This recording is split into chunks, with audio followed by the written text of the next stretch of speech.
I was born ready. What up, Fight World? It's your boy Ego, and I'm back with some more boxing. You guys seen the clip, Mr. Born Ready. The Born Ready Chronicles continue. Canelo, he still has the hand injury, or not necessarily has it, but he's not using it. But he is perfecting that left hook. Now, in my opinion, my honest opinion, Canelo has an underrated left hook. One of the best left hooks and most dangerous left hooks in the business. Other guys have it, like Danny Garcia has a very good left hook. Deontay Wilder.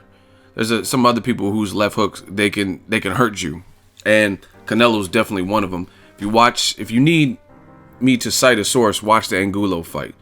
Very sneaky, very dangerous. Now Canelo, when it comes to his upper body movement, he's getting really good. Even head movement. See, this is the thing. Canelo being a young fighter, sometimes he doesn't do certain things consistently, but the fact is he can do them, and that's important. For example, Canelo, that's why I don't like talking to boxing to some of you guys, because some of you guys don't know what you're looking at.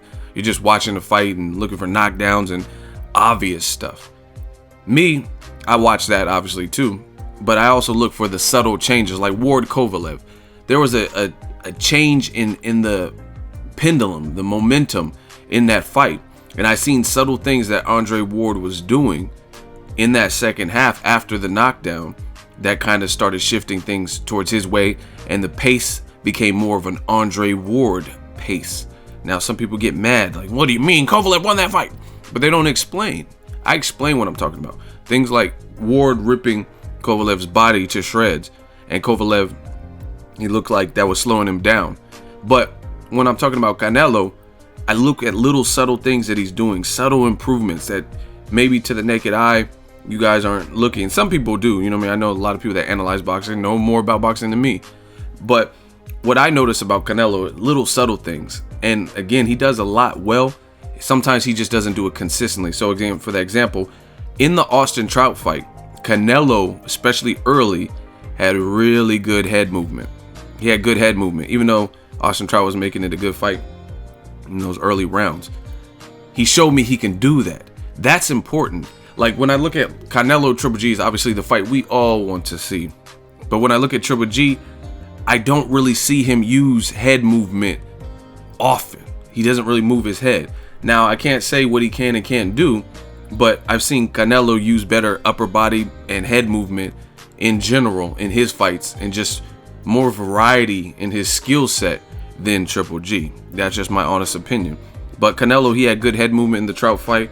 Another thing, and see, this is the thing where as a young fighter, hopefully he learns to do what's working consistently. I thought in the Cotto fight early, he had a very good jab. Canelo has a good jab when he uses it, when he throws it. And I think, in my opinion, I think Canelo gave Cotto a little bit too much respect. I think Canelo could have stopped Miguel Cotto. Even though my 7 reasons was right, I said Canelo via decision if I'm not mistaken. I know I picked for a fact Canelo to beat Cotto. A lot of people said I was tripping and who did Canelo beat? Floyd did this. Floyd is Floyd. Floyd and Cotto don't fight alike, so therefore that whole comparison makes no sense. Cotto doesn't have a Floyd defense. You know what I mean? And what has Canelo learned since the Floyd loss? So I picked Canelo. I'm almost positive in the 7 reasons that I picked him to win via decision, which was what happened. And I think he could have got a stoppage, honestly, based on his size differential, his strength, his power. I think he could. I think he was hurting Cotto. But some of the little subtle things he abandons. Like if he had the jab consistently, like he did early throughout the entire fight, it probably could have set up things. And these are just little things that he'll learn as he gets older. But he did some sweet shit in there, like in the Cotto fight. I'll try to post it on my Instagram again. There's a sequence where Cotto throws like Cotto doesn't have the longest arms, or at least it doesn't look like it. Cotto threw a real bullshit, like a left jab or something, and he just threw it out there, pulled it back slow, and Canelo did this whole little sequence where he kind of did a pull counter, backed his head up to evade the weak jab, and then he countered Cotto, and then he slipped out of the way of Cotto's Cotto threw like a right hook or something. I have to watch the sequence again. I can break it down as I'm watching it, but it was like Cotto weak jab, pulled it back slow. Canelo pulled his head back, evaded the shot, countered Cotto, and then Cotto got hurt flush or hit flush, and then he tried to come back with a hook of his own, and Canelo slipped under the hook, and then he rolled out. It's beautiful boxing, and it looked, and I told people get mad. Oh, what do you mean? Floyd Mayweather has definitely played a part in Canelo's, I'm not saying in his success, because you still have to have the God-given mindset and talent, but I could tell Canelo has studied Floyd Mayweather, because he's doing some of the same things. And if you really know the boxing and you're not biased, or you don't have any kind of racial prejudice, or you don't just hate Floyd Mayweather, you'll see it. I mean, he's done the Philly shell, which Floyd didn't create, but he's notable for it. So Canelo is clearly, I don't care what anybody says, you guys leave all the comments you want. Don't stop my bank account. You know what I mean? It doesn't change anything I'm doing. I've seen it. I've seen him do little things. But again, you have to be of a certain caliber and skill set to even pull off anything. And this is normal. We all learn. I watch YouTubers that came before me and got ideas. You know what I mean? I never bite and steal and copy people like that. But I did watch other people, not even just in boxing. I just watched other YouTubers and seen what they were doing, how they did this, how they did, you know what I'm saying? And it comes with the territory. So for those idiotic fans who are gonna, no, he didn't get anything from Floyd. It's stupid. Floyd's at the pinnacle. Of course he did. You know what I mean? Whether he admits it or not, I see little things in his arsenal. But back to the subject at hand. Canelo is a very good fighter. I see the improvements. 7 reasons. If he fights Golovkin, I will make one. And I'm just going to give you guys a quick preview. I don't know who I'm picking. The whole time up until maybe the Kell Brookish fight, that was almost a reality check for me. Because before this whole time, I'm like, Triple G, he's just too big and strong. Like, he's taller. He has a good reach on him, probably longer than Canelo's arms. And Canelo would be the one moving up. But I'm telling you, man, I might switch my final prediction before. Obviously, I don't switch after the fight. I would do it before the 7 reasons. But I'm leaning more and more towards Canelo. And I'm just really breaking down the fight. The biggest thing is, it's just like Pacquiao Crawford. Crawford all the way. But there is a big if. And that's if Crawford, moving up to 47 or whatever, can take Pacquiao's punch. Pacquiao got some thump. You know what I'm saying? You're like, oh shit. So if Crawford can take Pacquiao's best punch or evade it and just not get hit with it at all, Crawford wins pretty easily. Especially the fact that he can go to the southpaw stance. Some people disagree, but shit, let's see it. Instead of Jeff Horn, let's see the fight. That's just my opinion. But there is a if, and that's if he can take the power of Pacquiao. Especially if he moves and the fight is made at 147. That's Pacquiao territory. Pacquiao's fought bigger guys before, like for most of his career. That's kind of where the fight with Canelo and Triple G is getting to.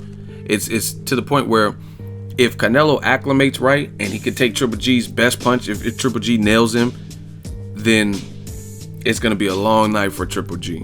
Because in terms of the skill department, Canelo has always exuded a higher level of ring IQ. Well, it's hard to say that, but Triple G has a good offensive ring IQ. But I'm talking about in terms of overall ring IQ, like defense and just overall. I see more. Canelo can do more, but he has slow feet. That's another reason why it makes for a good fight. But Canelo does good with the style that brings the fight to him. So it's just really if he can take his power. But I don't know. I might pick Triple G and just stay with my initial thoughts. I don't know, but I do like the improvements that I'm seeing from Canelo. Very good fighter. He has devastating combination punching. He'll break you down. If you look at the clip at the beginning, the kid looks big. He's a big dude. I think he has no problem fighting at 160. Like, I think his power will carry up. The only disadvantage he'll be at is height. He's listed at like 5'9", but I don't even think he's that. I think he's lower. I think he's shorter than that. I've met him. I think he's shorter than that. I don't know, but that's just my take on it. Because Canelo, you look at him next to the Charlo brothers, he's dwarfed by the Charlo brothers. He looks much shorter than them. So moving up to 160, some of those guys, like the Curtis Stevens, he's a short middleweight too, but some of those guys look pretty tall. So that's like Danny Jacobs is like a 6-footer. So fights like that, Triple G, those are the fights he has to obviously watch out. Powerful guys with height on you. But we'll see what's next, man. It's been quiet. I think Golden Boy gave Chavez Jr. a week to announce what he's going to do and take the $6 million plus some back-end money. I haven't really heard much. Chavez Sr. said negotiations are going pretty well, but that don't mean nothing. So I'll give you guys updates as they come in, but I haven't really heard anything other than that as far as who's Canelo's next opponent. But Canelo's the biggest star in boxing, so it's really Canelo Shakur. All eyes on me. I'm really anxious to see who he picks next.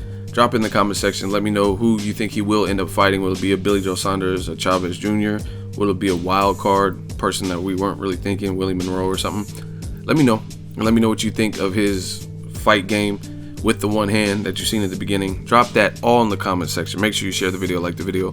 As always, hate, comment, and subscribe. Till next video, it's Ego signing off. So if you enjoyed this video and want more content like this on the channel, you can show your appreciation by going to the PayPal donate button or the YouTube support button, and you can donate any amount that you feel is equivalent to the value of this video. Much more to come. Thank you guys for your support. Boxing Ego, the future of boxing.